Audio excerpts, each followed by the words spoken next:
Hello guys, आज हम पढ़ेंगे उपसर्जक यौगिकों का आईयूपीएसी नामकरण कैसे किया जाता है। ठीक है, इसके लिए कुछ रूल्स है। रूल्स पढ़ने के बाद ही हम जो है कि इसमें कोऑर्डिनेशन नंबर के जो नामकरण है वो कर पाएंगे। ठीक है, सबसे पहले इसमें आता है कि धनायन का नाम सबसे पहले लिखते हैं और ऋणायन का नाम उसके बाद में लिखते हैं। ठीक है, दूसरा है इसमें धनायन व ऋणायन की संख्या का उल्लेख नहीं करते हैं। जैसे कि इसमें उदाहरण दे रखा है कि जैसे K4 है, पोटेशियम है, तो ये प्लस का है, पोटेशियम प्लस का है, तो इसके अंदर जो होता है धनायन की संख्या का उल्लेख नहीं किया जाता है। केवल इसके अंदर जो क्या किया जाता है FeCN6 है, हेक्सासाइनोफेरेट है, के नाम में धनायन को टेट्रा पोटेशियम, हम ऐसा नहीं लिखेंगे कि टेट्रा पोटेशियम, इसको सिर्फ क्या लिखेंगे, पोटेशियम लिखेंगे। तो टेट्रा पोटेशियम ना लिखकर उसे क्या लिखा जाता है, पोटेशियम लिखा जाता है। इसी तरह से इसके अंदर जो क्लोराइड है वो बाहर है कोष्टक से, और इसके अंदर कितने हैं, 3 है। वैसे तो हम ट्राई लिखते हैं लेकिन नहीं लिखेंगे। अगर कोई भी अगर कोष्टक से, वर्ग कोष्टक से बाहर है तो उसके लिए हम नहीं लिखते हैं, सिर्फ क्लोराइड ही लिखा जाता है। ठीक है, सेकेंड रूल है इसी तरह से संकुल आयन तथा अणु के नाम से पहले लिगेंडों के नाम अंग्रेजी वर्णमाला के क्रम के तत्पश्चात धातु का नाम लिखा जाता है। सबसे पहले अगर हम कोई भी नाम लिख रहे हैं तो उसके अंदर कोष्टक के अंदर कोई भी लिगेंड है, जैसे Cl4 4 बार है, Cl4 इसमें 4 बार है और आगे हमारा Fe है, तो अपन क्या करेंगे, सबसे पहले जो होता है लिगेंड का नाम लिखा जाता है और उसके बाद में हम क्या करते हैं, इसमें तत्पश्चात धातु का नाम, मतलब ये लिखेंगे धातु का नाम और उसके बाद में ऑक्सीडेशन नंबर रोमन संख्या में लिखी जाती है। ठीक है, और अगर हम उदाहरण से देखेंगे अभी, यदि एक ही प्रकार के लिगेंड एक से अधिक संख्या में हो तो इसके नाम से पहले डाई, ट्राई, टेट्रा जोड़ देते हैं। जैसे कि इसके अंदर 4 है तो हम इसको क्या लिखेंगे, टेट्रा क्लोरो लिखेंगे। ठीक है, और बाहर है उसको क्या लिखेंगे, क्लोराइड लिखेंगे। ये अभी पढ़ेंगे हम इसमें। ये क्लोरो क्यों हुआ, तो क्लोरो क्यों हुआ इसका भी एक नियम है कि अगर ऋणायन लिगेंड होता है तो ऋणायन लिगेंड होने पर क्या होता है, ये रहा, ऋणायन लिगेंड नाम के पीछे ओ लगाते हैं, जैसे साइनो, कोबाल्टो, क्लोरो।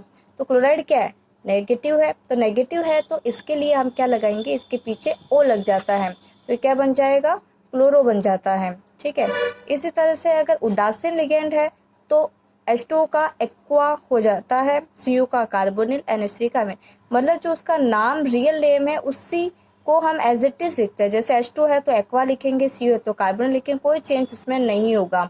अगर धनात्मक लिगेंड है तो उसके पीछे क्या लग जाएगा, EM लग जाएगा। ठीक है, धनात्मक लिगेंड है तो उसके पीछे क्या लग जाएगा, EM लग जाएगा। यदि लिगेंड एक से अधिक बार आने पर बिस, ट्रिस, टेट्राकिस लगाते हैं। ये कब आता है, जब जैसे EN है तो EN का नाम क्या होता है, एथिलीन डाई एमिन। इसके नाम में ही क्या आ रहा है, डाई आ रहा है, तो हम उसके लिए क्या करते हैं, बिस, ट्रिस और टेट्राकिस वगैरह लगाते हैं। अगर इसमें कोई भी सेतु, ब्रिज सेतु है या मध्य सेतु की तरह काम करता है तो उसमें म्यू लगाते हैं। यदि संकुल ऋणायन है तो उसके समापन करने पर केंद्र धातु के नाम में 8 लग जाता है। कैसे, अगर ऋणायन है तो केंद्र धातु परमाणु है उसमें फेरक नहीं लगेगा, इसमें क्या लगेगा, फेरेट, 8 लग जाएगा। ठीक है, अब हम इसके कुछ उदाहरण से हम इसको समझेंगे कि किस प्रकार से ये होता है। सबसे पहले हम लेते हैं फर्स्ट। ठीक है, अब इसके अंदर इसका नामकरण कैसे होगा, भाई बाहर वाला जो है वर्ग कोष्टक से उसको हमें एज इट इज लिखना है और टेट्रा वगैरह कुछ भी नहीं लगाना है। ठीक है, संख्या का इसमें कोई रूल नहीं है, तो हम इसमें क्या लगाएंगे, पोटेशियम लिखेंगे, इसको सिर्फ क्या लिखेंगे, पोटेशियम। फिर हमने क्या पढ़ा था कि लिगेंड जो है उसका नाम लिखते हैं, तो लिगेंड कितने हैं, 4 है, तो टेट्रा आइडो, ये क्या है, मरकरी है, लेकिन ये ऋणात्मक लिगेंड है तो इसमें धातु आयन के पीछे क्या लग जाएगा, 8, तो पोटेशियम टेट्रा आइडो मर्क्यूरेट लग जाएगा और इसकी ऑक्सीडेशन नंबर हम निकाल लेते हैं। इसी तरह से इसके अंदर भी है कि इसके अंदर क्या होता है, कॉपर। ठीक है, कॉपर हो गया, फिर उसके बाद में हो गया हेक्सासाइनो, हेक्सासाइनो, और ये क्या हो जाएगा, फेरेट हो जाएगा। ठीक है, साइनो क्यों लगा, ये नेगेटिव लिगेंड है, और 8 क्यों लगा, क्योंकि नेगेटिव है, अगर उससे जुड़ा केंद्र धातु आयन है तो उसके पीछे 8 लगेगा। आगे सर में, अब ये देखिए इसके अंदर सबसे पहले अमोनियम है ये। ठीक है, फिर उसके बाद में हम अंग्रेजी वर्णमाला के क्रम के अनुसार इसको लिखते हैं कि कौन सा लिगेंड पहले आएगा। इसमें क्या है, एमीन, ए से स्टार्ट होगा और ये क्या है, आइसोसाइनो, तो आई से स्टार्ट होगा। अब ये बताइए ए पहला आता है या आई पहला आता है? क्या पहला आता है? ए आता है। तो इसमें क्या लिखेंगे, डाई एमीन टेट्रा आइसोथायोसाइनेटो, साइनेटो, और ये हो जाएगा क्रोमेट। ठीक है, ये क्या हो जाएगा, क्रोमेट हो जाएगा। और इसकी जो ऑक्सीडेशन नंबर है वो सेकेंड आ जाएगी। इसी तरह से इसके अंदर फेरिक बाहर है तो फेरिक हो जाएगा हेक्सासाइनोफेरिट, उसकी ऑक्सीडेशन नंबर सेकेंड। इसी तरह से आप किसी भी कंपाउंड का आप नॉमेनक्लेचर कर सकते हैं।